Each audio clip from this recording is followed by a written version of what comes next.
Huge thanks to OK Jazzy. They're your go-to for the 2026 World Cup and an incredible retro archive. They got decades of iconic league classics, from legendary 90s designs to the rarest club heritage kits. Whether it's a high-performance player version or a timeless vintage look, prices start at just £15, 4.5 Trustpilot rating and fast shipping. Use code Chris for 8% off and grab your piece of football history now. Hello everyone, welcome back to the channel. I hope everyone is well. My name is Chris Cowlin and this evening I'll be joined by Gareth McGuinness all the way in Ireland. Now this is another episode of the weekly Tottenham transfer news show. We'll be going through all of the transfer news, rumours and reports from the past week or so. Now we're live on YouTube, live on X and Facebook. Please do get involved. Let us know how you are feeling right now as a Tottenham Hotspur fan, and let us know what you would like to see Tottenham Hotspur do in the transfer window before the 1st of September. Now, it is day 8 of the transfer window, 85 days left. We have a long time to get some more business done. 3 confirmed signings, Robertson, Senesi and Van Hecke. And of course, Tottenham Hotspur have extended the contracts of Ben Davies and Pedro Porro. Gareth, good evening to you. How are you?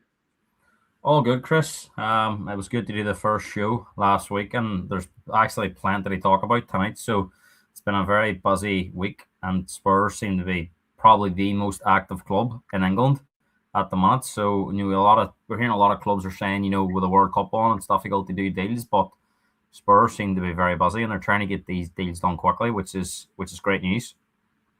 Before we get into the first story or the first player that we're going to talk about, I just want to touch on that really, Gareth, because how impressed have you been that Tottenham Hotspur have been on it from the very off? Because the transfer window now has been open a week. As I mentioned there, 3 confirmed signings, 2 other players that have signed extended contracts at the football club. But, we're going to talk about all of these stories. Tottenham Hotspur are going after a lot of Premier League experienced players. How impressed have you been by the intent? I know we'll talk about each story, one by one, but, we do need to get these big deals over the line, but the intentions are certainly there. Well, that's it. Chris, there's obviously been a lot of talk, and, we're involved in group chats. Everyone is involved in group chats. It's kind of the way it is on social media now, and naturally there's a lot of excitement there. But I think me and you are kind of very similar. That not that I don't want to say we've seen this all before, because you do see the intent, but I've got mates that flirt with loads of ladies and they end up going home in a taxi themselves. So it's you have to get the deals done. Once they're holding up the shirt, we can get excited. And I think, Chris, we've had our fingers burned a few times, and we're very much sitting on the fence at the minute in terms of we don't want to give too much praise and we don't want to start getting overexcited, because we've been stung in the past, especially when it comes to getting the big deals over the line. So I'm trying to keep a lid on it for now, but naturally there is a bit of excitement there. But let's get these deals done. Gareth, how many signings do you think that Spurs need in this transfer window? I know there's talk of 7 or 8 coming in. Look, I wouldn't be against 7 or 8 top quality signings coming in. Who would be against that? But you also have to think as well, you have to get these players to gel. I know we've only got 1 game a week, so the manager will get a lot of time to work with them between games. But I think it's really important that we start the season fast. And, sometimes when you sign a lot of players, it can take a bit of a period of time to get up to speed. And I know De Zerbi's got a lot of, credit in the bank. But if he has a poor start to the season, the fans will be on him right away. So, I think it's really important that we get the balance between bringing in quality players, but not bringing in too many that it's going to cost us in the first 10 games of the season. Because, if we're sitting mid-table after 10 games, it puts a lot of pressure on us in the final 2/3 of the season, really. They maximise their points tally. So, it's a tricky one for the management, for the transfer committee. They find that sort of what is going to be the magic number in terms of bringing in enough players that's going to make us competitive from the start, but also not bringing in too many that it causes a big transition period. Yeah, I would like quite a few in. I know Sky have said 7 or 8. I'd like a few more than that, actually, Gareth. I'd like 10 or 12, if I'm completely honest. And you want a big bus to come on and take the rest out and then bring a new bus on? Well, I think as we discussed before as well, we need to be ruthless in terms of outgoings as well, but we'll discuss that one by one. Let's start by talking about Sandro Tonali. Now, this is quite long-winded here, so bear with me. Now, David Ornstein from The Athletic originally stated Tottenham Hotspur want Sandro Tonali from Newcastle. Positive talks between Tottenham and 26-year-old. No contact yet with Newcastle. Transfer fee bigger challenge than player deal. De Zerbi driving pursuit backed by ownership. Fabrizio Romano then stated that Tottenham have entered the race to sign Sandro Tonali. De Zerbi wants the player as new star for the midfield. Ideal to step up Tottenham Hotspur level. Spurs ready to face Manchester City and Arsenal in the race for the player for new ambitious project to prove their intentions. David Ornstein then stated that Tottenham Hotspur have opened talks with Newcastle over deal for the player. Manchester City pursuit ongoing. Manchester City and Tottenham talking to 26-year-olds representatives in bid to agree personal terms, but contacting Newcastle shows Spurs' intent to get a deal done. The Daily Telegraph have stated a well-placed source on Saturday said that several clubs had expressed an interest in signing Sandro Tonali, but nobody had met their valuation. Newcastle's valuation of the Italy international is around £100 million, and Newcastle always been very clear with the player and his agent that they would not consider selling for anything less than the asking price, which is £100 million. Sky Sports have stated that Manchester City are weighing up a move for Tottenham Hotspur target Sandro Tonali, as well as continuing their pursuit of Elliot Anderson. Fabrizio Romano, another report from him. He has stated the deal is underway. Spurs working on it, constant contact to find a solution to unlock this deal.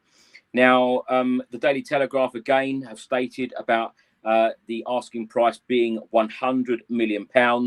Various reports have stated that Spurs have had a bid of £75 million plus £5 million in add-ons turned down, and it is expected, and Fabrizio Romano has stated this as well, that Spurs are preparing a new offer for Sandro Tonali. Gareth, what do you make of the player, first of all? We'll talk about the bids, etc. in a minute and valuations, but what do you make of the player? This player would clearly walk straight into our team. Well, it's an instant improvement on what we have. I think you've hit the nail on the head, and I think we can definitely, all these reports, there's a lot of truth in these stories. Spurs are very interested in the player, and some of the top journalists are reporting this. So, Arsenal and Man City want them. Why would Spurs not want them? He's a player that improves every team in the league. I think we're lacking a player like Tonali in the squad that can kind of drive through midfield. It's very physical. He's got an eye for goal. We've seen a couple of goals last season. I think the one against Aston Villa in the FA Cup was a really good goal. He was a brilliant player for AC Milan. They were reluctant to let him go. And he's adapted pretty well to the Premier League. And as you say, he's got that experience. He's got that... Newcastle, I think they play for Newcastle at home under this new ownership. There's quite a lot of pressure on them. They won games as well. So I think he's coming from a club where the expectations are pretty high. So I can't see it being a massive adjustment coming the Spurs. Sometimes you see it with players maybe playing for teams lower down the league. It can be more difficult. Brennan Johnson, for example, he was criticised at times, but if you looked at his stats, they were actually decent. But that's the difference between playing for Nottingham Forest and playing for Tottenham. And I think Tonali's, had that period at Newcastle where, I think at times last year Newcastle were booed off at home. So, he's a fantastic footballer. Valuation-wise, I think it's a stretch. I think he's probably not in that 100 million bracket, but I think they pay they get these type of players now, Chris. I think that's what you're looking at. I think the market sets the price more than the actual player itself. So my one worry with this is there's other clubs floating about that can offer Champions League football, potentially title challenges. I think we may potentially have to overpay to get this deal done. How much do the club want? I mean, we know De Zerbi wants him. We know the Italian connection there. But, I think we can't hang about here. I think if we hang about, there's a risk we could be done here with the Eze thing where we do all the groundwork and somebody comes on and sweeps them at the last minute. So we've got to... I think if we don't get this deal done in the next week or two, I think it could be it. I think he'll end up going somewhere else. I think we really need to get this done as soon as possible. Like you said there, Gareth, it would be deeply frustrating, especially if a team like Arsenal or indeed Manchester City come in when Tottenham Hotspur have done a lot of the work in order to get a deal done. The Chronicle have just stated that Spurs want to get this deal done and they are willing to pay Sandro Tonali £275,000 per week.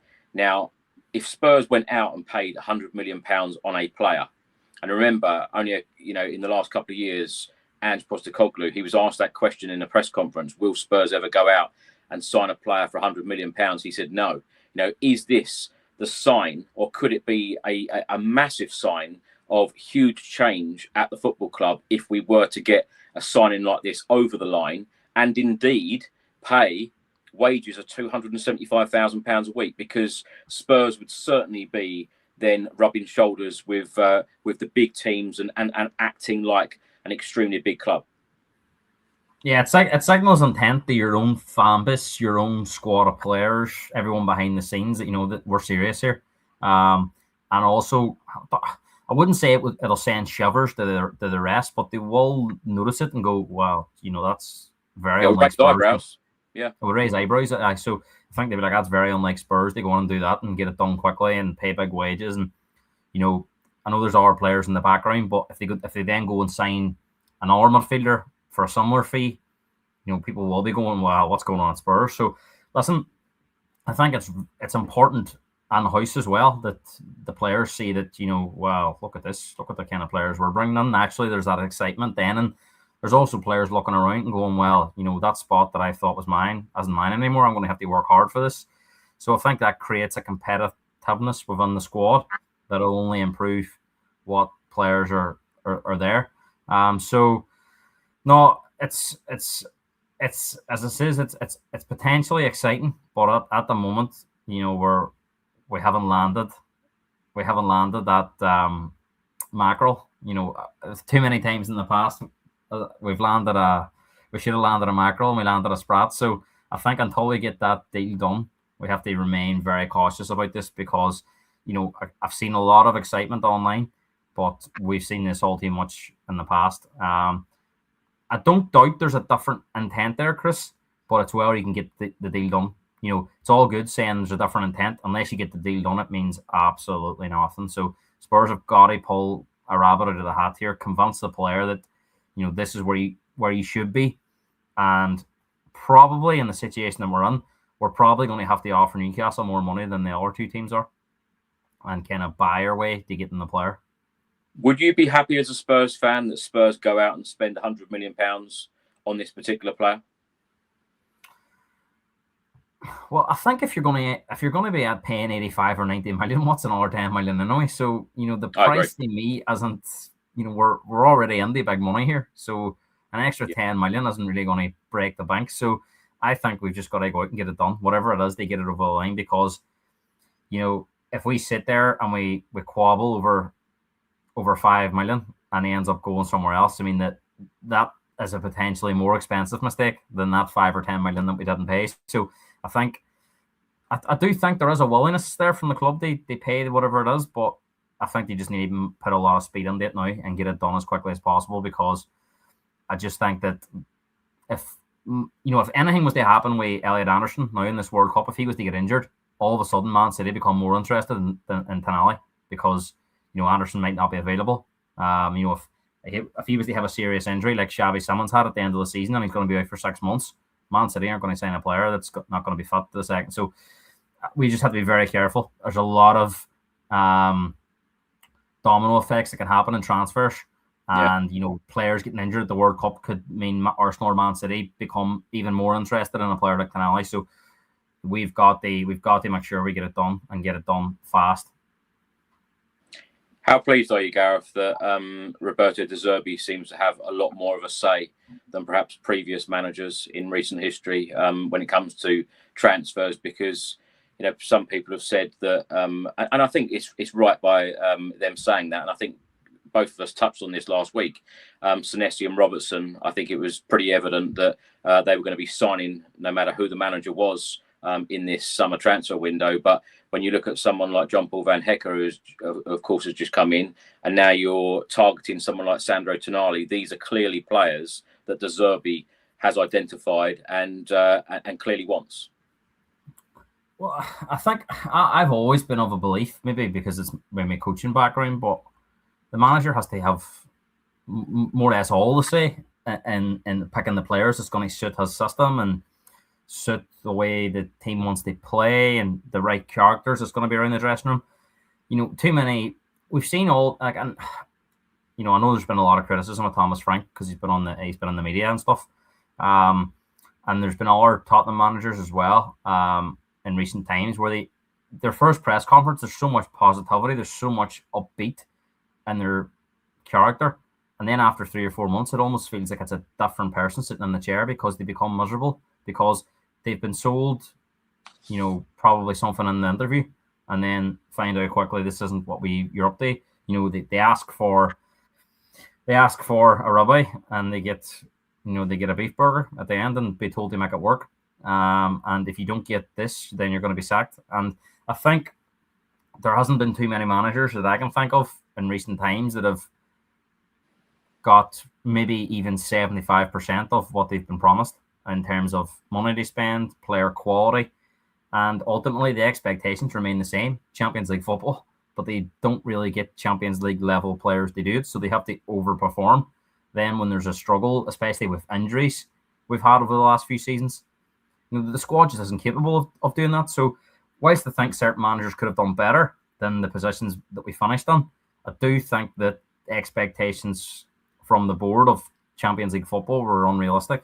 So if a manager like De Zerbi's given more or less everything that he's been asked for and then doesn't deliver, then the club have every right to go, well, you've got everything you've been asked for, you've not delivered, we're going to go a different way. But I don't know how many when a manager is being sacked, I don't know how the conversation goes, but I wouldn't doubt that when they're having that conversation, well, what you actually promised me at the start of the season or last year when I come into the club, I've not really got it, and you still demand a certain level. So I think a lot of these managers feel very hard done by the expectations set by the club. We talk about it all the time. The fans pay a lot of money to watch the team, so it almost feels like everybody is kind of driven to this level of expectations set by the club, but it's not really backed up in the wage structure, in the transfer spend, and ultimately the players that are coming in the door. We all know that famous Danny Rose saying about having to Google players. I think that still existed to a certain extent over the last few years. Yes, we've signed, I think Kudos and Summons were kind of more down the route of we're trying to change and be a more top club. But interestingly, that was when Levy was kind of moved out the door. I know he left at the end of the window, but you could see even last year there was a different intent.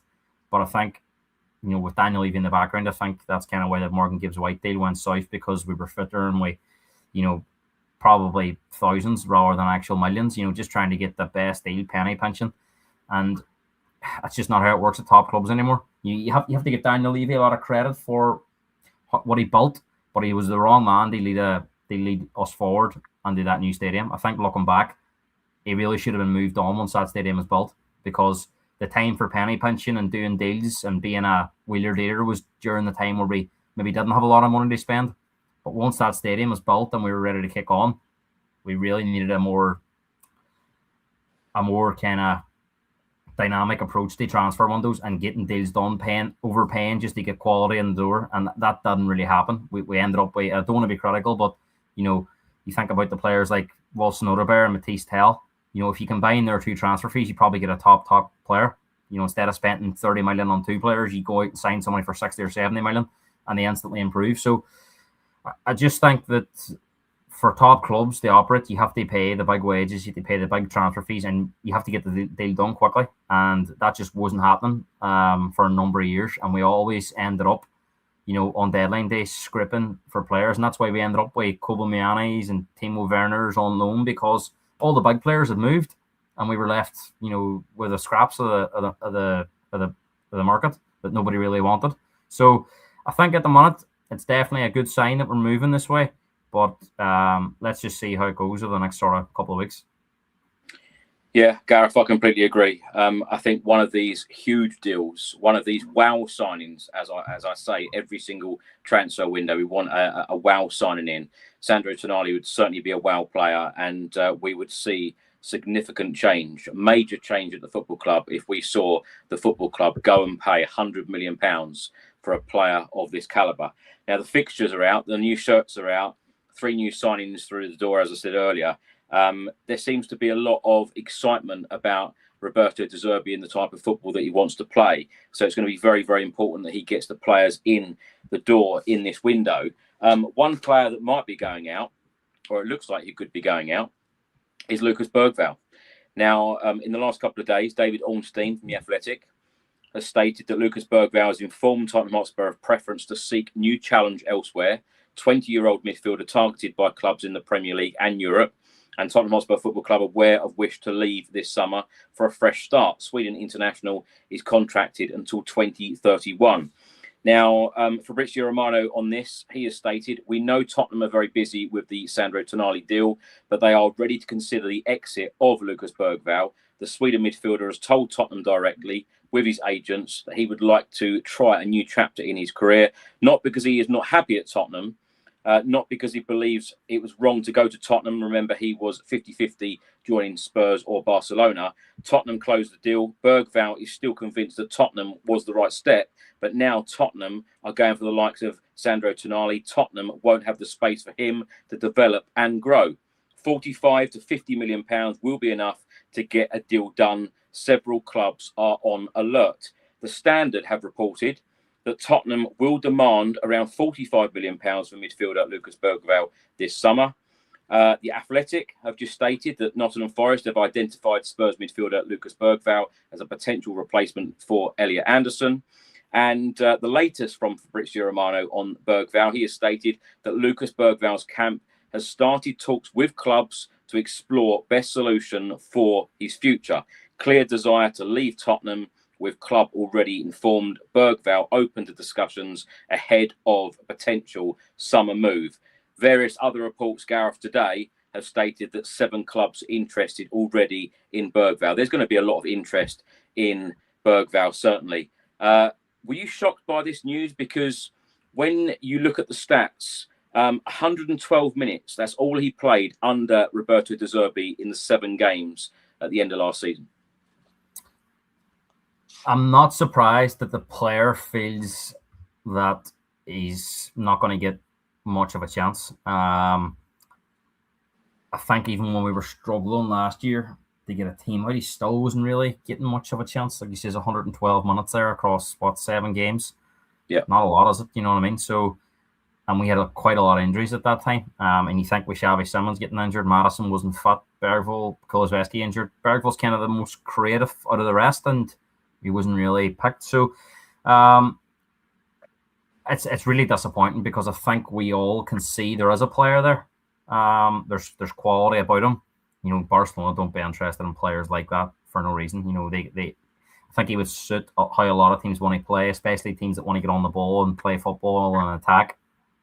But I think since Ange has left, he's not really got a manager that's going to suit his needs. I think he was very much an Ange player, of how Ange wanted to play, but Thomas Frank was more defensive, more pragmatic. That just does not suit players like Bergvall. And I think De Zerbi wants to create a very physical midfield, and Bergvall, we know, isn't the most physical. So you can tell by the players that were interested. I know you'll speak about Fernandez, and we've spoke about Tonali, and you think about Palhinha possibly being re-signed and Bentancur, and that it's going to be a very physical midfield.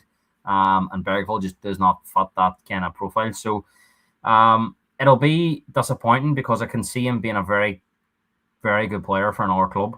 It'll be interesting to see if he stays in the Premier League. I actually think he would be better suited to a European league. But look, whatever club picks him up will get a very, very good player. And he's still very young. He's got a high ceiling. I think Spurs can definitely get 50 million for him. I think anything less, I would be disappointed if we didn't get 50 million for him. If you think about, Spurs paid roughly 50 million for Brennan Johnson. Based on kind of potential of what he could be, he's not really happened from a Crystal Palace, but 50 million now isn't a lot of money for players. So I think with Bergville's ceiling, 50 million is more than gettable. I actually think I have a wild feeling he could go to Aston Villa. I think he would suit Unai Emery's style of play. There's talk of Morgan Rogers moving on to potentially Arsenal. I think there could be an opening there for him at Aston Villa. I think they are one of the clubs that may be interested as well. So that will be an interesting one. And I think it could potentially be a sad one. I think a lot of Spurs fans would prefer to see Bergville move out of the league just because they maybe don't want to play against them. But I can see him getting a really good move to a top European club or a top Premier League club. Where do you stand then, Gareth? Because I've seen a lot of people, they're very disappointed to find out that Bergvall wants to leave. Some people don't blame his decision. I certainly don't blame his decision because I get he's a young player. He feels like he has done enough to get minutes and get starts in this Tottenham Hotspur team. And remember, before last season, under Ange Postecoglou, he was our player of the season. And, he clearly feels that he should be in that starting 11. He's not getting a lot of game time. And, of course, he was played out on the left and played under three managers last season. But let me ask you the question about we are clearly going down the path of Premier League experienced players in this transfer window. That is very evident of the players that we've signed so far and the targets so far. But Johan Langer, since he's come in, certainly in the last couple of years, our approach has been heavy on data and young players for the future.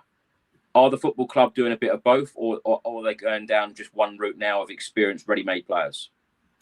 I think it's always difficult going down the route of young players, especially players that maybe have to coming from our league, like Bergville, like Archie Gray, who came from the Championship. I mean, you're never going to get an instant success with players like that. But I just think because of how poor the last two seasons have been, they have to try something different. They can't just keep doing the same route because it's ultimately not leading to success. And I think Archie Gray and Bergville, especially in their first season, probably played a lot more than what the club had wished just because of the injuries that we had. Archie Gray has played so many games as a youngster in different positions. And just a quick one on Archie Gray, Chris. I think he will be an hour player. I think he's going to struggle for minutes. But I think the difference being is because he can play in so many different positions, they'll keep him. And he'll probably get more minutes than a Bergville would. Now, I don't necessarily think that's good for Gray's development. I think he needs a settled position. But someone who's involved in young coaching, constantly moving players around, and it just doesn't long term. It doesn't work for their development. But yeah. I think with Bergville, we can only really play in midfield. So if he's not going to be in the first 4 or 5 of the manager's thinking, then I think it's quite refreshing to see modern day players that want to leave to play more football. We've seen so many players at Spurs over the last sort of 3 or 4 years who just have no intention of leaving, and they just run their contracts down. Because they're on good wages. They're living in London. The training facilities we're here, and it's like a palace. It's very comfortable. And they've no real ambition to go and try and rebuild their career maybe a lower level. Whereas Bergville's like, no, I need to get out of here. I need to play football for a manager that's going to support me. So how can any Tottenham fan, setting aside their disappointment that they would like him to stay, how can you begrudge a player for looking to get more minutes somewhere else? So look, if Bergville does go, and I do expect him to go, now because he said he wants to leave, there's going to be a lot of interest in him. Spurs will get a good fee for him. So I can't really see any other alternative now that he moves on. But I think he'll leave with a lot of good wishes from Spurs. I would never begrudge him unless he goes and joins Arsenal or Chelsea, it'll be a different story. But I don't think that'll happen. But if he goes and plays for Aston Villa or he goes to Newcastle, I'm sure he'll get a good reception when he comes to play at the Tottenham Hotspur Stadium because he was very much a fan favourite. But I just think unfortunate circumstances with different managers, different styles of play have just worked against him. And it just isn't going to happen for him long term here at Tottenham. But good luck to him. Top talent, and I'm sure he'll have a great career. Yeah, completely agree. Top talent. And you mentioned Aston Villa and Chelsea there. Both teams inquired about Bergvall in the January transfer window. I think it surprised a lot of fans at that point, thinking that he was untouchable and Spurs were never going to sell. But of course, he said about his desire to leave the football club now, but there is going to be a lot of clubs interested in him. I'll ask you about the fee. I'll come back to that when we talk about Fernandes, because it doesn't seem right to me that Fernandes of West Ham is being valued at around £80 million and Lucas Bergvall around 45. I can't make that make sense. So I'll come back to you on that one. Let's talk about Cody Gakpo. According to Team Talk, they have stated that Spurs have been in talks with Liverpool over a possible move for versatile midfielder Gakpo. And the latest from Fabrizio Romano today on this, he has just stated there is an appreciation from Tottenham for Gakpo. That is true. He is a player that they appreciate. It completely depends now on what Liverpool want to do. They are yet to decide. At the moment, they are not opening doors to his exit. Liverpool and new boss Andoni Iraola will decide together. They will make a plan. So at the moment, Liverpool are not negotiating the exit of Cody Gakpo. There is interest from Tottenham, but they will have to wait to see what Liverpool want to do. Gareth, is he a player that you would welcome with open arms into this Tottenham Hotspur starting 11? Mixed feelings on Gakpo. I think he's a good player. Is he going to take us to the next level? I'm not so sure. I think he's definitely better than what we have. I think he's a goal scorer as well. He gets quite a lot of goals from out wide. But he can be a very frustrating player. He's very, very one-footed. He can't really go on the outside. Always comes on the inside. And strange enough, I think he's one of those players that performs better for his country than he does for his club. Kind of like a Romero situation. But no, he's a good player. I mean, depending on the fee, and Liverpool are notoriously good at getting good fees for players leaving the club. Kelleher's really the only player I can think of that left for a kind of weak fee. I would think they'd be looking for somewhere in the region of 60 or 70 million for Cody Gakpo, and I just think we could potentially get a better player for that fee somewhere else. But again, like you says, Premier League experience, maybe that is what they're looking at. Players that, again, Tonali at Newcastle, big expectations. Gakpo at Liverpool, big expectations. So these players aren't coming and getting stage fright. Spurs have been signing a lot of players from, kind of mid-table Premier League clubs in the past. Now as they're looking at maybe some of the teams they would be competing with, I think. So it wouldn't surprise me if this deal was done, but I do think Liverpool are going to be reluctant to sell him, because if you remember, they sold Luis Diaz last summer, and he went on to have an unbelievable season for Bayern Munich. And I think there would be a feeling at Liverpool, just based on what he's been doing for his country at the World Cup and what he done at the last World Cup as well, that Gakpo could potentially go and rebuild himself at a new club, and they could potentially be losing a good player. And there's no guarantee that they're going to replace him with a better player, because, if you think about, they lost Luis Diaz and they never really replaced his goals. They brought Isak in and they brought Ekitike in. Ekitike had a good start but faded, and then he got injured, and Isak was a bit of a disaster last season. Obviously a very good player, but he was injured a lot. And a lot of Liverpool fans were saying, especially in the second half of the season, it was a big mistake to sell Luis Diaz. So I think they could be in a similar situation if they sell Gakpo. So I think if Liverpool are going to sell him, it's going to be Spurs are going to have to try and buy him for a big fee. I don't see them coming to I can't see us getting Gakpo for 30 or 40 million. I think they're going to want in the region of maybe 60 or 70 million. And I just think at that price, we could potentially go and get a better player. But if Gakpo comes in, he's definitely better than what we have. And at the minute, he would definitely get into our starting 11. So as I said, I'm mixed on it. But if he comes in, I would still be happy enough. Gareth, let's talk about Matheus Fernandes. Now, David Ornstein on this story, he has stated that Tottenham Hotspur are among clubs keen on signing Fernandes from West Ham, separate to Tottenham's pursuit of Sandro Tonali. Interest driven by Roberto De Zerbi again, wants West Ham United talent as well as the Newcastle midfielder. Fabrizio Romano has stated Fernandes, Tottenham are talking to the agent of the player. Tottenham are pushing in order to reach an agreement, but nothing closed as yet. There will be more conversations with Tottenham and more conversations with Manchester United. United are working very, very hard on this deal and want the player. United are working hard on the club side with West Ham. They are always working on the player side with the agents, and Manchester United are still there. It is about who will bring the best proposal to West Ham. It could be £85 million. More clubs are joining the race. He also mentions Real Madrid. Jose Mourinho could be interested in him. The club arriving with the best proposal will be able to close the deal with the player. Tottenham are there. Manchester United are there. The Daily Mirror have just stated that West Ham want £80 million for Tottenham Hotspur target Matheus Fernandes. First of all, what do you make of the player? And let's talk about the fees, because you've just mentioned Cody Gakpo and a possible fee there. We've spoke about Bergvall. We've already spoken about £100 million Tonali. Is it getting out of hand, the amount of money that these clubs are asking for these players? Well, it sounds absolutely bonkers when you think about this is a player that's had back-to-back relegations with two different clubs, playing in midfield. Southampton was a disaster. West Ham, you could say, were a bit unfortunate to go down last year because they finished the second half of the season. They were much better and 40 points. But, I think in this market, Chris, players like Fernandes and Tonali, and you think about Declan Rice when he went to Man City, and you think about Elliot Anderson now that's potentially going to Man City, that's around 100 million. I think this is the premium player on the market now. These types of players, these number 8s that are box to box, physical, strong, got an eye for goal. Whereas I think if you go back maybe 5 to 10 years ago, it was kind of number 10s that were the premium on the market. The likes of, you think when Pogba joined Man United, you think about Eden Hazard when he was at Chelsea, he could play out wide.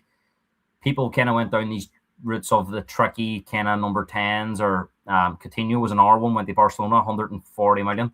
You don't, other than Florian Wirtz, I can't think of any other kind of midfielders in the last 3 or 4 years that went for big fees that were kind of more number 10s. It's kind of these number 8s or number 6s now, and they're usually all of this same profile. Big, strong, physical, very good, powerful runners. And I think a lot of these managers at the minute, the way football's going, especially with the set pieces at the minute, players that are big and strong are kind of a premium. Do I think Matheus Fernandes is worth 85 million based on his technical ability? Definitely not. But I think in this market, West Ham know they can get it, because at the minute there's a premium going for these types of players. I don't think Elliot Anderson's a £100 million player. I didn't think Declan Rice was a £100 million player, but if you ask Arsenal fans now, they'll tell you that Declan Rice is worth every penny of it. So I just think with the current sort of style of play that's on offer in England, these players are going for big money. So I think it's, Man United are interested in Fernandes as well. So again, it's a bidding war. And if you're Fernandes, you're looking at Man United Champions League football. It's what makes you pick Spurs. So again, it's going to have to be big wages and going to West Ham and paying more money to get him in. Gareth, let's talk about another possible outgoing in this summer transfer window, and he hasn't even played a competitive game for Tottenham. Indeed, he's only played 45 minutes. That was under Thomas Frank in a pre-season friendly against Reading. Now, Fabrizio Romano has stated Luka Vlahovic, the deal is ongoing. Talks are ongoing behind the scenes, Brighton and Tottenham. That is the very latest, by the way. Now, Spurs defender Luka Vlahovic on the links to Brighton. He's come out and said, I'm focused on the World Cup at the moment, but my goal is to have a season at the club, in which I will play where they want me, and where and we will see what happens in the coming days and weeks.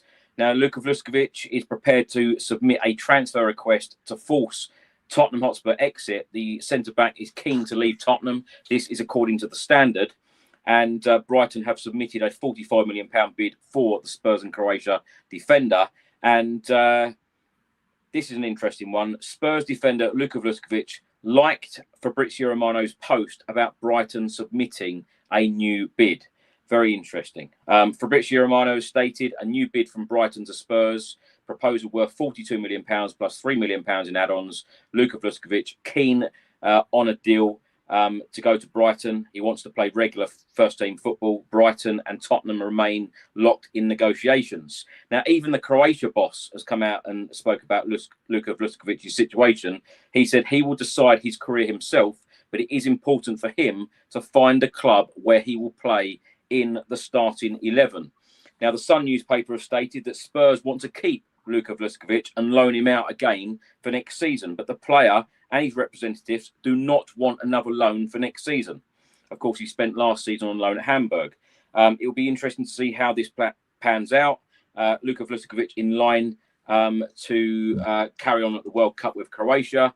And the Football Insider have stated that Brighton are not willing to pay Tottenham £60 million asking price for 19-year-old Croatia centre-back Luka Vlahovic, who spent the season on loan at Hamburg last year. Gareth, what do you make of this situation? Do you think Spurs, Roberto De Zerbi, can somehow change his mind to want to stay at Spurs, or do you think that this is done? Do you think his mind has been made up? Because we just spoke out a little bit about Lucas Bergvall there. You're talking now about a 19-year-old, a 20-year-old. They both believe that they should be starters and getting regular first-team football at Spurs. Luka Vlahovic has obviously seen the likes of Van Hecke, Senesi come in. Of course, Van de Ven is already there. Romero, we don't know clearly what the situation is here. It's expected that he's going to go out the door this summer, but no takers as yet.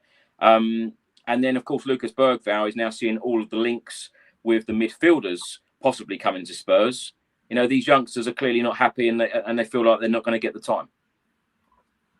I think in this situation now, it's getting to the point where it's going to be very difficult for us to keep Vlahovic. I think if he hands in a transfer request, it's very difficult to see how this situation can turn around. Yeah, I have a sneaky suspicion that, you know, I'm not saying they were told this or promised this, but I have a feeling that at the back end of last season, they probably thought that Van de Ven would be moving on. And there would be a position opening up there for Vlahovic. And now that Van de Ven's kind of back on side and he's enjoying it under the new manager, you know, there's a lot of ambition, like we've talked about there, to improve the team, that Van de Ven's kind of happy to stay on.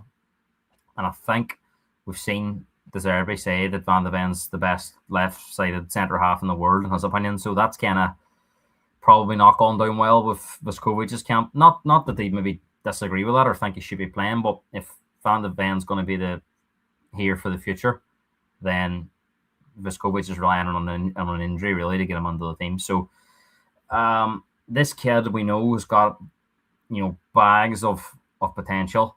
There's a lot of hype around him. I would say this is potentially the young centre back that's got the biggest hype since Saliba when he went to Arsenal. And I think Arsenal were under a lot of pressure at the time because they were struggling, and especially at the back under Unai Emery. And I think at the very initial stages of Arteta's first couple of seasons, there was a lot of Arsenal fans were disagreeing with the decision to keep loaning Saliba out. But eventually he came back and he's been in the team ever since. But I think it got to a point too where I think coming up to the last year, I think there was a point where Saliba's agent might have said, look, that we've had 3 loans here. It's either now or never.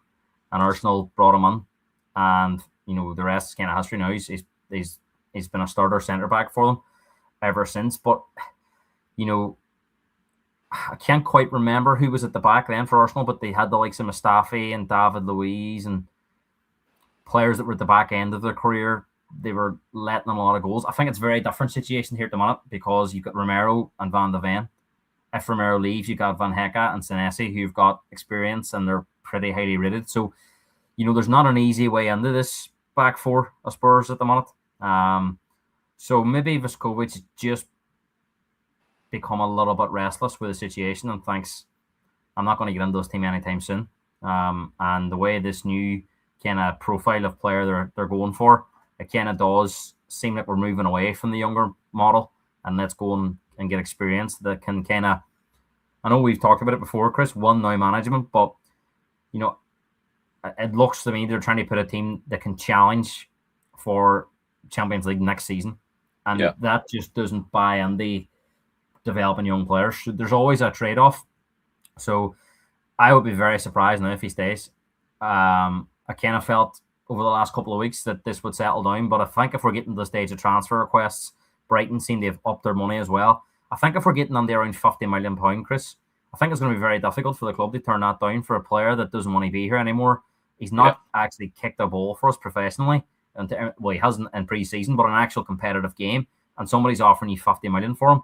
I think it's very difficult to turn that down. So I do think there's possibility that he does move on now. Again, it'll be another frustrating one like Bergvall, but unless you're going to drop Van de Ven, where does he play? And we've only got one game a week next year, so we would be relying on a lot of injuries to play. If he's dead set against a loan, then I think Spurs' hands forced here and just try and get as much money for him and let him go. Well, this is exactly it, Gareth, and quite a few people on this live stream already this evening have stated just loan him out. That's the whole point. Him and the representatives, they do not want another loan. They feel that he is good enough to be playing in the Premier League. And, I think there is a fair point, to an extent, because he's starting for Croatia in the World Cup against England, against, alongside Harry Kane. So what do you make of his performance in that game, by the way? Well, that's what I was going to say. Looking on that game, I know it's very difficult to just judge him on one game, but he's got a lot of learning to do. It wasn't exactly, in my opinion, looked ready to come into the Premier League and play. Obviously he was up against top class players, and some of them potentially, world class. Depending on if you think about Harry Kane, Bellingham, and then the other players coming on there that were really, really prolific players. It was a difficult game, probably the most difficult game he's ever been involved in. But that showed me that he wasn't ready. You look at Van de Ven and Van Hecke for Holland, and they just look more polished defenders at the moment. And that's not to say that Vuskovic won't go on to be a world class defender. All this hype around him, there's a chance it could happen. But we've also seen it go the other way, Chris, where players are talked up to be the next best thing. One that sticks out in my opinion is Adel Taarabt. He was going to be the next Messi at one point, and where did he end up? QPR. So just because there's a lot of good reports about him doesn't necessarily mean that he's going to go on to be a top player. Unfortunately for us, we've been backed on the corner. Chris, we've criticised the club so many times over different things, but at the end of the day, if Spurs, if his representatives and himself are refusing a loan and saying the only way we're staying here is if you can guarantee us minutes, the manager turns around and goes, "I've got 4 experienced centre backs here. Unless we get injuries, you're not going to play." What do you do? You're backed on the corner. Your back's against the wall. Is somebody going to pay £50 million for a player that doesn't want to be here? Unfortunately, you'll have to let him go. And the club are going to come under a lot of criticism for this, but I think it would be totally unfair. I think this has been driven by the agent. Now it's being driven by the player. And he's got it on his head from somebody that he's ready for the Premier League. And like I said, he may well be, but based off Wednesday night's performance against England, he's got a lot of learning to do. And I also have a feeling as well that I think he feels that if he goes to Brighton and does well, he's going to get a big move, because look at the players that have left Brighton in the last number of years. They went to Chelsea's, Man United, Spurs, Bournemouth players have gone to PSG, Liverpool. These kind of feeder clubs, Bournemouth, Brentford and Brighton, are attracting all the top clubs, not just in England now. We've seen Bournemouth have been picked up by PSG and Real Madrid. So I think he probably feels that he can kind of use Brighton as a stepping stone, possibly just the way he would have used us as a stepping stone to go and play for one of these top European clubs. Yeah. How important, literally talking about Vuskovic and Bergvall, 2 young players, because some people will be disappointed if Spurs let one of them or even both of them go in this transfer window, because we've always seen them as rising stars, good players for the future, being part of the football club for a long period of time. But at the end of the day, Gareth, it is about backing the manager. You hear that phrase a lot from Spurs fans, particularly when a brand new manager comes in, or particularly when it's a manager that can play exciting football and everyone's excited about and by. But how important is it by backing the manager? Because if Roberto De Zerbi says to Lucas Bergvall, well, the game time isn't there because we're bringing in other players, you're okay to fight for your place if you want to, and he doesn't want to. And then Luka Vuskovic, the club are offering him a loan, and he's saying no. Then it's the players turning that offer down, isn't it? But because you've got to be going by the manager's decisions. He knows best, surely. Well, exactly, and you have to back the manager, because, as it says, it's unfair to criticise a manager based off our people's decisions. And as it says, I think in an ideal world, I don't know how long De Zerbi plans to be here for, but managers have a very short shelf life now. Most managers don't last more than 3 seasons. I think ideally they would like to last longer at clubs, but just the way it goes now, it's very surprising to see a manager in his 4th season at a club. It usually is a 3 years and something like, when was the last time Spurs had a manager for more than 2 seasons? You're going back to Pochettino, and that's, he left the club in 2019. Now, of course, because we've been very unsuccessful in that period, bar the Europa League success, but our actual domestic, we've been very, very poor. So that has been a reason for a lot of change in managers. But if you look at a club like Chelsea, they're chopping and changing managers sometimes twice in the same season. Man United have went through numerous managers since Sir Alex Ferguson. Liverpool have, now on their 2nd manager after Jurgen Klopp. So, De Zerbi's going to plan for the here and now. There's no point thinking about Vuskovic in 4 seasons' time. There's a good chance he won't be here. So I think he has to get together a team now that he believes can win. And look, why can't it be that everybody gets success out of this? Are Spurs fans going to begrudge Bergville? If Spurs finish 3rd or 4th in the league next year and Bergville has a great season somewhere else, nobody will be talking about it. It's if Spurs are struggling and Bergville goes and has a great season somewhere, that'll be where the criticism comes from. Like I says with Luis Diaz, if Luis Diaz he scored something like 30 goals for Bayern Munich, but it was only flagged up by Liverpool fans because they had a poor season. If they had won the league, you wouldn't have heard about Luis Diaz scoring them goals. So I just think it's one of those ones that if Spurs get this transfer window right and bring in players that are quality and have success for us, like if it is Tonali and Fernandes, then if Bergville does well somewhere else, then no one will be talking about it because we've got players and they've done a job. So I think as fans we always see the negatives, but if the manager is telling these players you're not part of the plans here, you're not going to suit my style of play, then what is the point of keeping them? Vuskovic, I think we're all based off this hype, but if a player doesn't want to be here, Chris, what is the point in keeping him? Let him go and get as much money as you can. 50 million to me for a player that's not kicked a ball in the Premier League is crazy money. I agree. I totally agree. Let's talk about Savinho, and we'll move on quite quickly. There's a few players to go through here. Fabrizio Romano on Savinho and Tottenham. He says the player is a possibility for Tottenham, a strong possibility. There are conversations ongoing at Tottenham and Manchester City. Tottenham and the agents of the player. Savinho was keen on a move a year ago. Savinho is keen on a move now that the project is even more ambitious with a coach like Roberto De Zerbi, and the Tottenham Hotspur boss is pushing a lot. He then goes on to say, you can't close all the deals in the middle of June. So obviously it does take some time before they negotiate, discuss. It is big money, big player, big contract. So it's obvious it can take some time, but there are conversations. Gareth, it's interesting, isn't it? All of these reports in this past week or so in particular, Fabrizio Romano, David Ornstein, all of the big journalists, the very reliable guys, they are all using those same phrases. Roberto De Zerbi is pushing. I have my suspicions about this Savinho one, and it's a possible smokescreen for somebody else. I think if we really wanted him, this would have been done by now. And the fact that we're linked with Cody. Would you like him?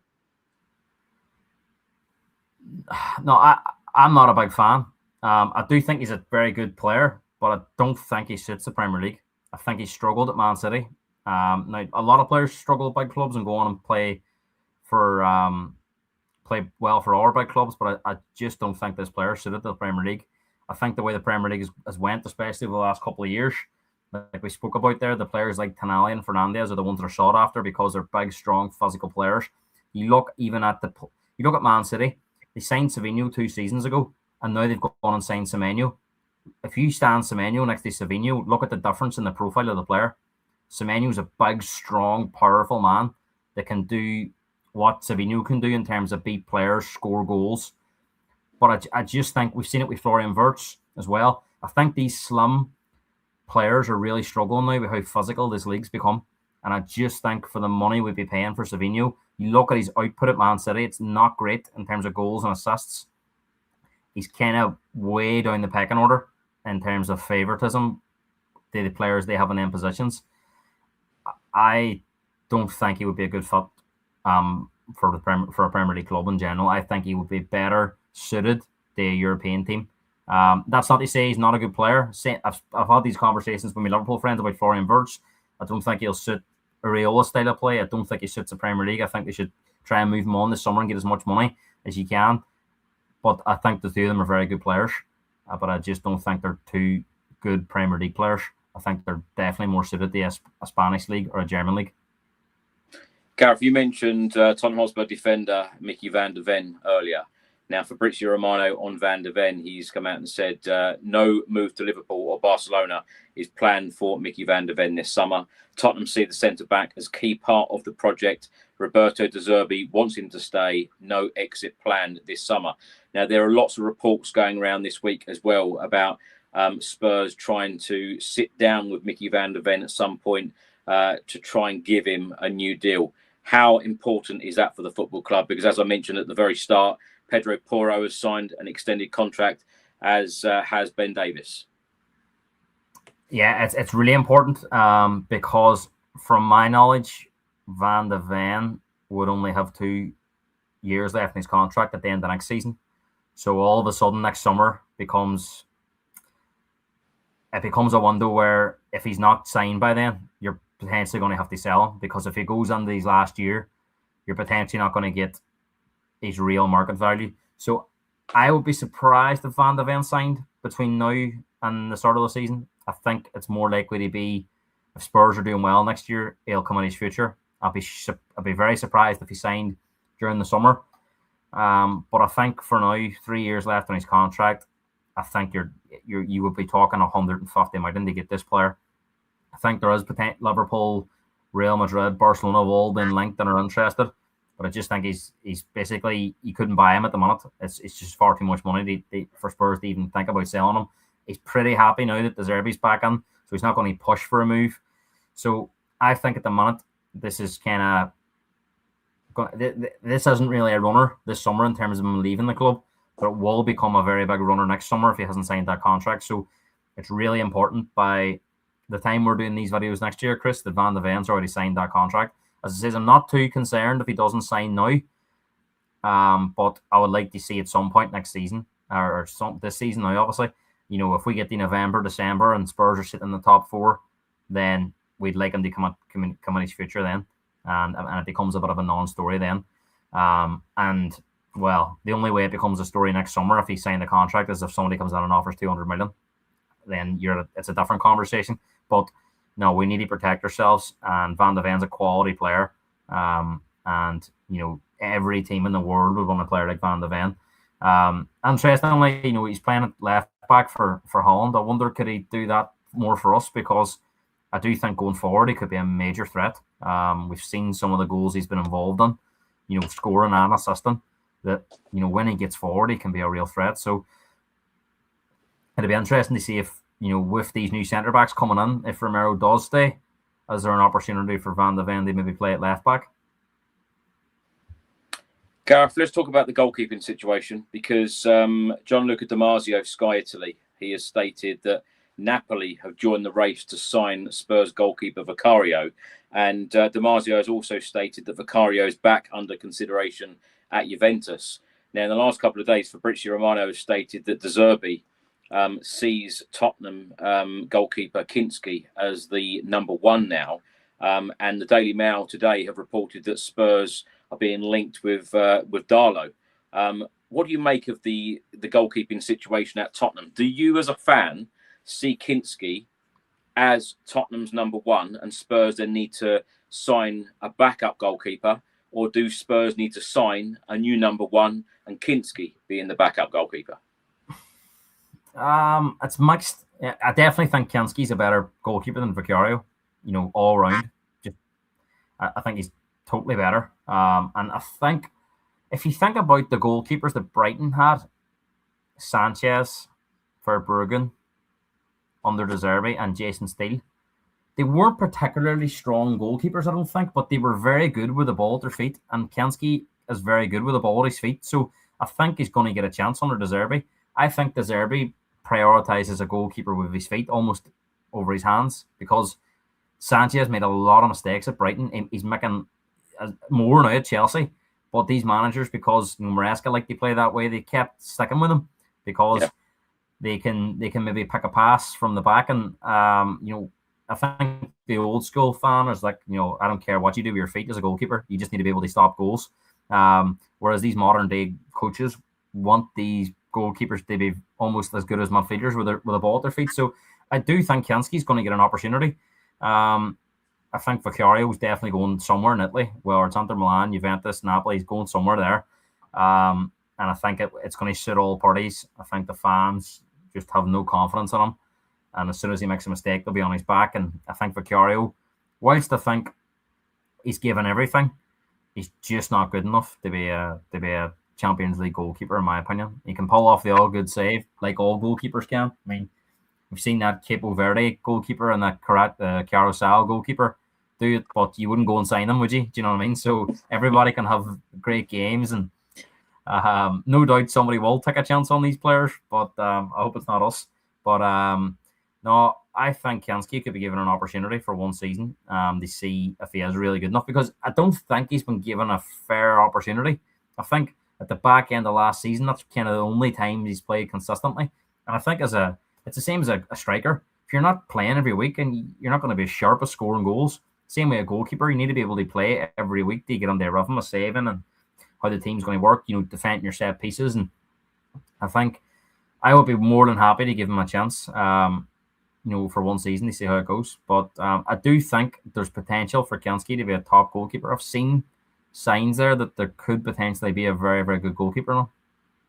He really has turned it around, though, Gareth, hasn't he? Full credit to him, because that evening I was right behind the dugout when Igor Tudor subbed him off for Vicario, and he was in tears walking down the tunnel. And I think a lot of people felt then he would never play for Spurs again, or he may never even play football again. That might have ruined him. But the way that he has come back and shown great character, and De Zerbi has spoken very highly about that character as well.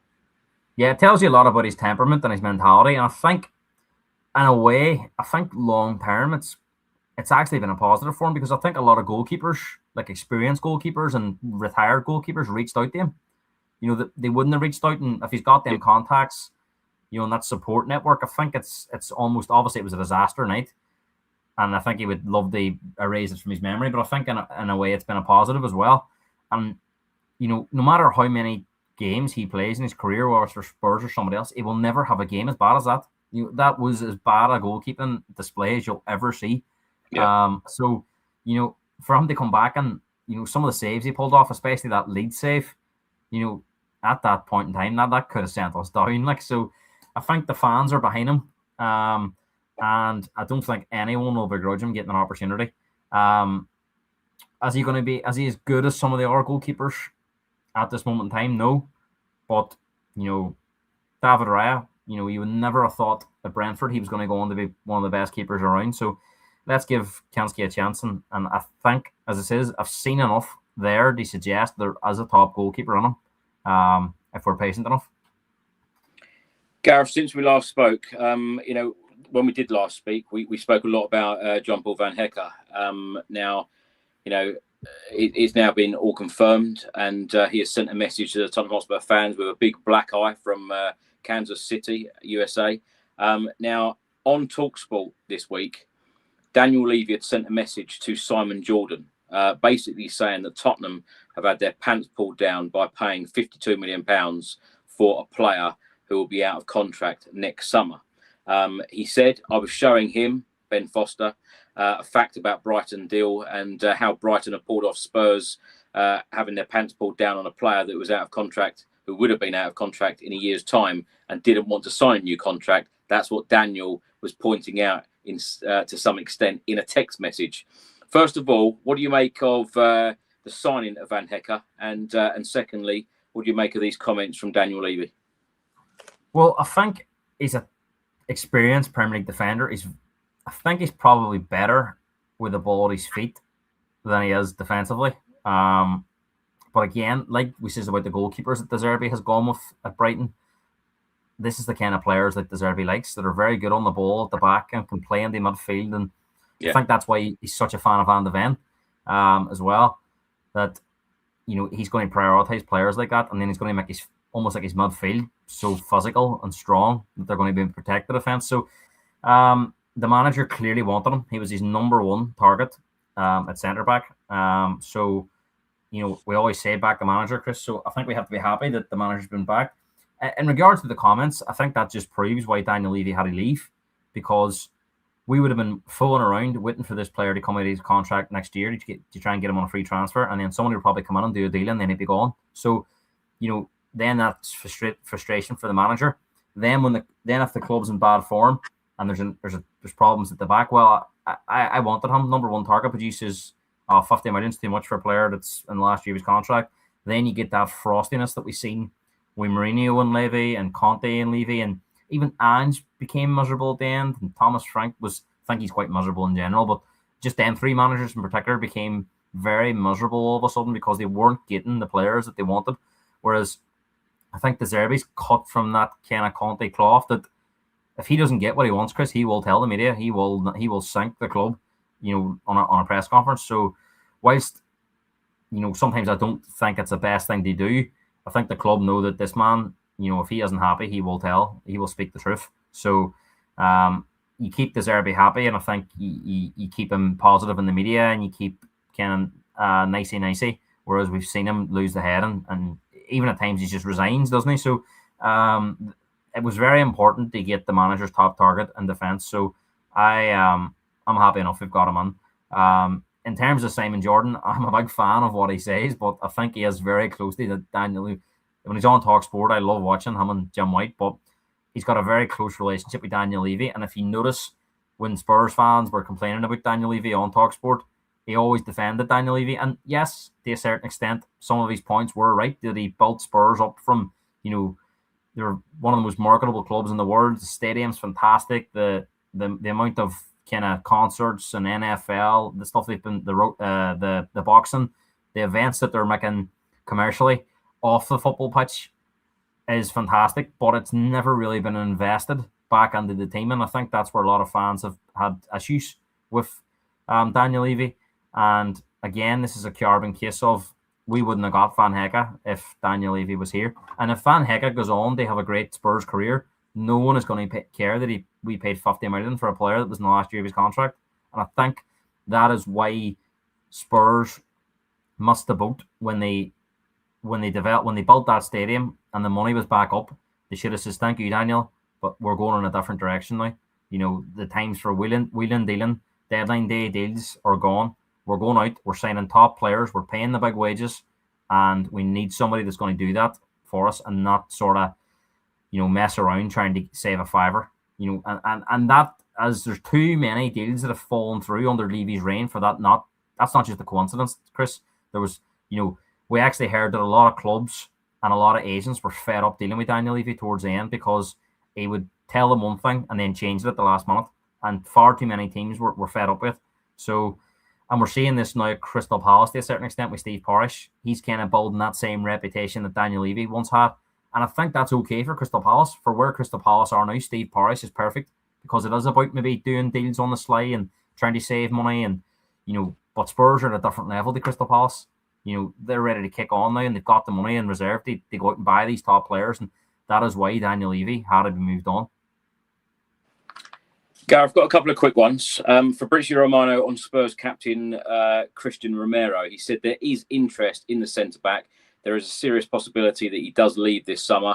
But at the moment, Manchester United is not something really concrete. They did ask about the Romero situation a couple of months ago, not in June or even in May, just to understand the situation. That's it. If United do arrive at the table, I will let you know. My understanding is that a priority of Romero in case of Tottenham this summer would be to try a different chapter in a different country, not in England. In terms of preference, we will then see what happens. Do you expect Romero to go out the door this summer? I think he will leave, but I don't think we'll see anything after the World Cup. We know what he's like in terms of Argentina. He's going to be very focused on that. They've got a great chance of winning the World Cup again. 2 1s out of 2. Messi seems to just not age at all. 5 goals in 2 games, and if you've got Lionel Messi in that form, you can win anything. So I think Argentina are going to be very much focused on winning that World Cup, and Romero will be of that belief. So I have a feeling he'll go to Atletico Madrid. I've always felt that Spain will be the destination, and I just think Simeone, Argentinian, very much a similar character to Romero. I think he spoke about Romero before. I think if they find the money, I think probably around 80 million for Romero, Chris. I think that's probably what Spurs would want. I think if Atletico Madrid can stump up that cash, there's talk of Julian Alvarez moving on, and that would be in the region of 100 million plus. So they would have the money then. They maybe go and buy a Romero. So I think Atletico Madrid's possibly going to be his destination, but it'll happen after the World Cup. You mentioned there about the money again. If Spurs do end up spending a lot of money in this transfer window, I think we've spoken about a handful of players already where we can, recoup a lot of money back as well. I just want to ask you about strikers, because a lot of people are saying, where are the links to strikers, the forward players that we need desperately in Roberto De Zerbi's squad to, add depth and real quality as well. Haters have stated that Spurs have rejected several approaches for English striker Will Lancashire, with Tottenham wanting £20 million for the 21-year-old who impressed on loan at Oxford last season. He is being monitored by Sporting. And I also wanted to ask you about Mason Melia, Gareth, because, of course, you're in Ireland. Mason has played a couple of times now for the Irish national team. What do the Irish make of Mason Melia, and do you see him breaking through? He's played a few games for the under-21s, but do you actually see the likes of him, Will Lancashire, other development players actually getting a chance? Or do you think that Spurs are going to go out actively and again sign ready-made players? Mason's a very, very good player. He's possibly one of the best we've seen come out of Ireland in a long time in terms of how mature he is for his age. He was tearing up this league at 17, and the Irish league's quite physical. But sometimes when you think about young players, you think about how will he compete against men that are older and more physical. Mason's a giant. He's over 6 foot. He's strong. He's quick. So he's been able to adapt to playing against these stronger athletes. So he's definitely got the ability, Chris, to go on and have a great career in England. But I'd just be very surprised if he gets much of an opportunity. I think it's going to be very difficult for Mikey Moore as well to get an opportunity. He's done quite well for Rangers. I think he took a bit of time to adjust to that sort of playing week in, week out at Rangers. It wasn't the easiest start. Obviously, the manager got sacked, Russell Martin. But that second half of the season, he was probably Rangers' best player. So, again, very talented player. But I think Mikey's going to have to work on his physical aspects as well, because Mason's quite well filled out for his age, whereas Mikey's quite slim. And I think we've seen, especially in the last year or two, these slimmer players are struggling against these more physical footballers. So it'll be interesting to see what happens with Mikey, with Mason, and with Will Lancashire. But you would imagine that Will and Mikey are higher up the chain at the moment because they've got some experience in England and Scotland, whereas Mason's just come from Ireland, hasn't he? So maybe he might see a bit of him on the tour, but I'd be shocked if he wasn't loaned out. But again, I think he would need to be loaned out the minimum championship level to see how he gets on. I don't really think there's any value in sending to a League 1 or League 2 club, because if that was the case, just let him stay in Ireland, because there's Ireland at the minute. There's quite a bit of investment in terms of a lot of the clubs, and a lot of the clubs are paying like good wages now. So, I spoke to some of the players that are involved in my local team, and they're saying that the standards are very similar to kind of League 2, League 1 over here now. So I think naturally to get that next step in his progression, he would need to be going to a championship club. Will has had a lot of loans as well, Chris. Is he ready? I think he gets an opportunity if Spurs don't sign strikers, just because of Solanke and Richarlison's injury record. They're not exactly setting the world on fire. But it looks to me like Spurs are building from the back here. Defence is kind of nearly sorted. Midfield's a priority, and then they're going to look for the strikers, because I actually think that's our weakest area of the squad. Our attackers are so limited We don't really have any star quality that can win us games. I think back to that Matisse Tell goal against Leeds. I can't remember the last goal before that where somebody Xavi Simons, scored a great one against Brighton. But we know Xavi's got that quality. But in terms of an actual wide player, I can't remember the last wide player to score a goal like that before Tell did. And that's one goal in, a season and a half. Whereas Son was kind of doing that regularly. Yeah. Even Lamela could pop up with a goal like that, at times. We haven't really had that star quality off the flanks in recent years. And we kind of always had players at that top end of the pitch that could do things like that.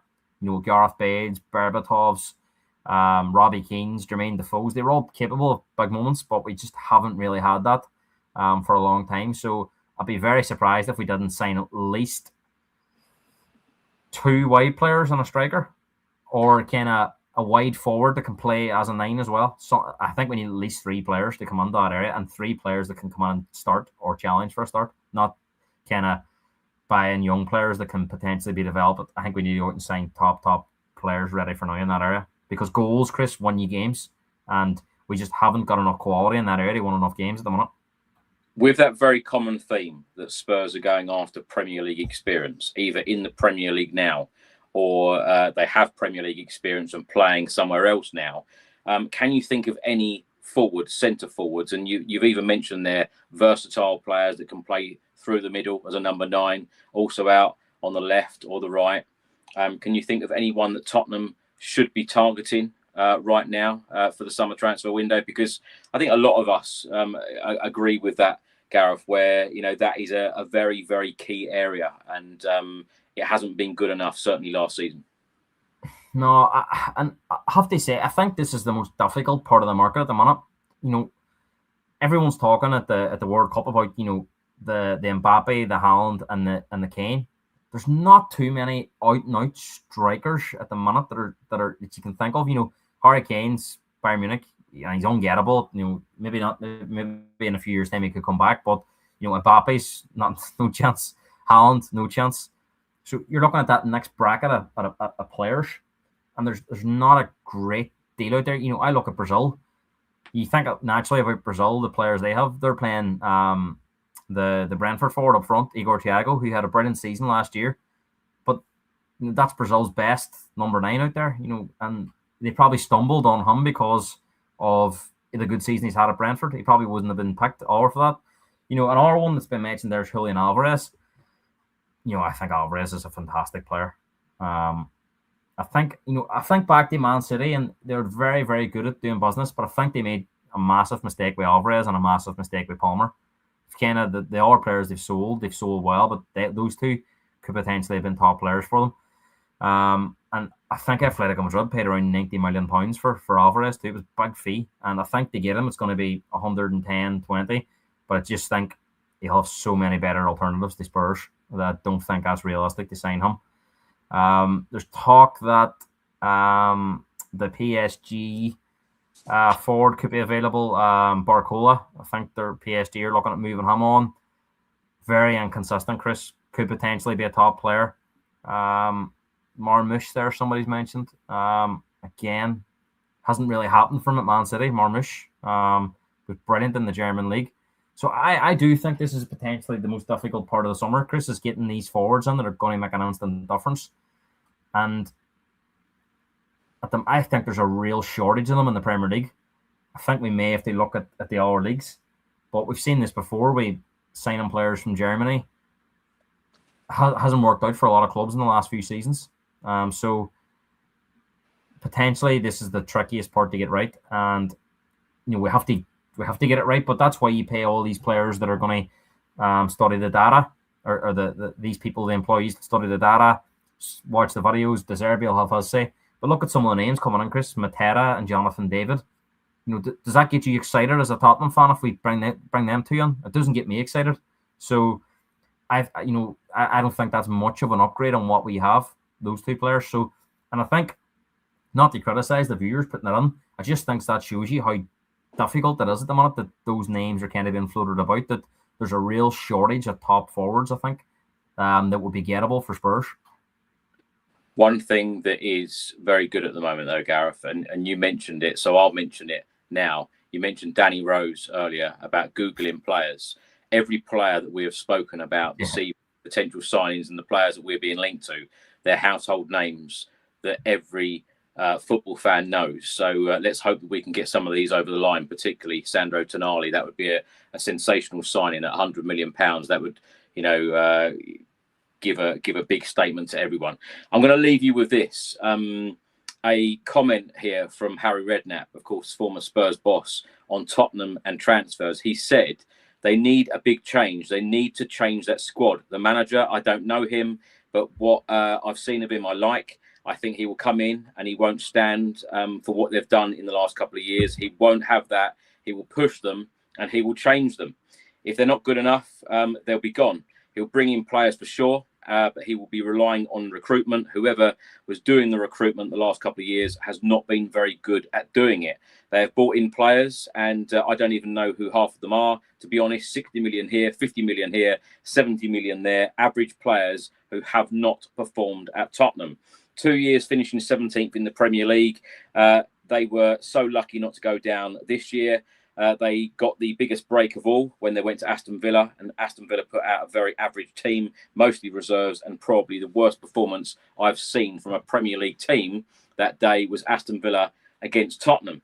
So they caught Villa on the right day, just before they were due to play Forest in the semi-final of the European competition, and that win really kept them up. But overall this year, they have been shocking, Tottenham, absolutely shocking, and they got away with it. But I do think this fella, De Zerbi, will push them on, and I think that Spurs will finish in the top six. There's a lot of truth there, isn't there, Gareth? But to summarise what we've spoken about in the last hour and 20 minutes or so, I think all of these Spurs fans at the moment are on the same page. Again, we want to see ambition. We want to see the manager backed. And certainly we do not want to be seeing Tottenham anywhere near 17th. No, it just can't happen again. We can't be in a third season of kind of scrapping to stay up. We were lucky that first season that the bottom three were so poor we weren't dragged into it. But if you keep flirting with relegation, you will go down eventually. So it's really important that we attack this market, get the top players on. And look, Chris, mid-table's not going to cut it either. We need to be minimum top six, minimum. I don't even mean Conference League football. It needs to be minimum Europa League football in 2027 season for Spurs, minimum. But look, we've seen it with Man United. They went from 15th to 3rd because they brought top players on. Cunha and Bumo made a massive difference. And also playing one game a week should, you would think, take away some of the injury problems that we've had and give a manager a lot of time to get his style and his methods across to the players. And, I think we could really benefit from that. So we could potentially make a big jump next season just because of the fact we're playing one game a week and there's 10 clubs in Europe. That should really favour us. We just might be playing a lot of Friday night and Monday night games. Might be the only weekends might be Spurs free. I think I've already seen a thing that Spurs are going to have a lot of Friday night and Monday night games because of the way that our teams have to play on a Sunday. So that'll be interesting. But look, so as long as we're winning games, Chris, I don't care what night we're playing. Well, the new Premier League season starts on a Saturday for Tottenham away at Brentford. I'm looking forward to it. Like I said the other day, Gareth, when the shirts are out and the fixtures are out and the new signings are coming through the door and we're being linked with top players, it starts to feel exciting again. And then everyone's like, oh, right, I've enjoyed these few weeks off, but come on, get the season going again. So everyone's feeling that excitement again. But like maybe the Premier League are a bit feared of us this year with this one game a week. They're worried that we might win the league, Chris, and they've given us them tough 5 games at the end for us to collapse. Maybe that's the theory behind the tough start or the tough finish to the season. Yeah, well, like we've said throughout this whole show, Gareth, and we'll continue to say during the next 85 days of the summer transfer window, we want to see ambition. We want to see this club move forward and, certainly want successful days and nights back at Tottenham. You and I were in Bilbao and we want more nights like that. Oh, and look, and this club has got the potential to have regular nights like that because we know what's in reserve there, and we know there's a lot of money that could be spent to get this club progressing up. We thought that Bilbao would be a turning point. Unfortunately, it wasn't. But I think because of the mess that we've been in, there really is no time to be wasted here now. We have to kick on. We have to go about things differently. Just quickly, Chris Marcus Rashford's being mentioned there. As good a player as he is, I think he could cause more trouble than he's worth. I think he could really upset the whole apple cart. Top player, but when he downs tools, and it's a nightmare situation for everybody. So, leopards don't change their spots, Chris. And if he down tools at Man United, a club that he's supposed to support and love, then he'll have no problem doing it at Spurs. So, as good as the player as he is, I think we have to stay away from that one. Gareth, thank you so much for your time this evening. Always such a wonderful guest, and always enjoy your views and agree with most of it these days, which says a lot. Gareth, thanks so much for joining us. Where can people find you on social media? Yeah, you can find me under that handle here at Gareth Hotspurs. Just signing off in time now to watch the France game, aren't we? So there'd be a few players in that France front three that we would take, Chris, wouldn't we? There's a few players on there that would do a job.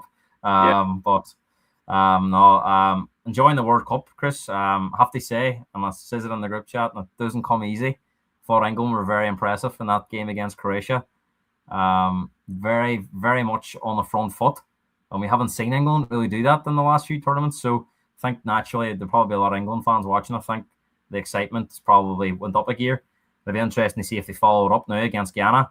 But look, it could be a very interesting summer for the England fans as well. So I'll hopefully not have to witness any celebrations at the end, but I wouldn't begrudge Harry Kane winning the World Cup. So look, if it happens, it happens.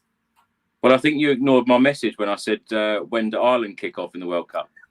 Fine rightly, I ignored that. Right, Gareth, thank you so much. Thanks for watching, everyone. Thanks for listening. And remember that all of these shows are available on all major audio platforms as well. Do check us out on YouTube, Facebook, and on X. And we will be back for another episode of the weekly Tottenham transfer news show next Monday. And stay safe and well. Have a great week. And come on, you Spurs.